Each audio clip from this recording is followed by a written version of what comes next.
Hello, today I'd like to talk to you about automatically setting levels of crafted components in Applied Energistics.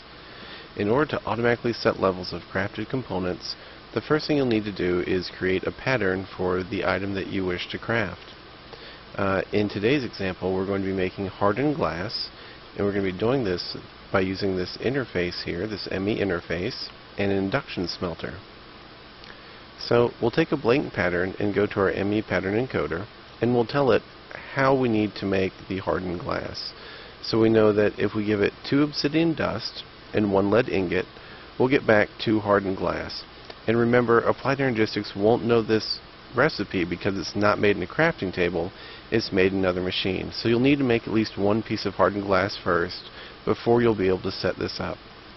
We encode our blank pattern and we take it over to our interface. By placing it in the processing slot of the interface, anytime we request hardened glass from the system, this interface will output 1 lead ingot and 2 obsidian dust into an adjacent inventory. In this case, we've configured our induction smelter to accept input from the top. So the interface will input the obsidian dust and the lead ingots into here. In order to automatically set our levels on this, we're going to use a level emitter and an export bus. On our level emitter, we're going to say we want to keep 32 hardened glass in our system at all times, and if we have less than that, we're going to emit a redstone signal. We point this at an export bus, and on this export bus we say export hardened glass, and we say only do this when you have a redstone signal, and always craft the items. What this means is anytime we have less than 32 hardened glass in our system, this export bus will receive a redstone signal and begin trying to craft. When it tries to craft, it will use the recipe in this ME interface, and the items will be input evenly into here. It will wait until it gets the product back before it tries its second craft, so we don't have to worry about our induction smelter being overfilled with items. Let's go ahead and take out any hardened glass we have in our system so we fall under 32 and see this work. Oh, and don't forget we do need an import bus back on the side of our machine here in order to get the items back into our system.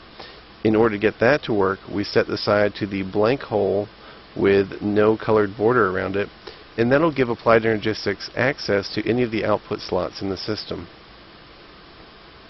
Alright, we're going to go ahead and take our hardened glass out here.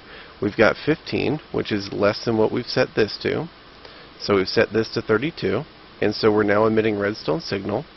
And our export bus here should be trying to craft the item by using this interface. So we can see our induction smelter is getting the exact correct amount of items, and it's crafting the hardened glass for us. It begins processing them as soon as they come into the system, so you can't see them build up there. And as soon as the hardened glass is created, it's pulled back out by Applied Energistics.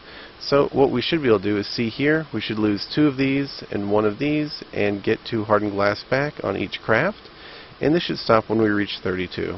We're just going to help this along a little bit, and we should stop once we get our next craft here. Okay, it may do one final one here, as there is sometimes a little bit of lag. Okay, but we've now got our 1 over, and all of this should be stopped, and we should no longer be crafting.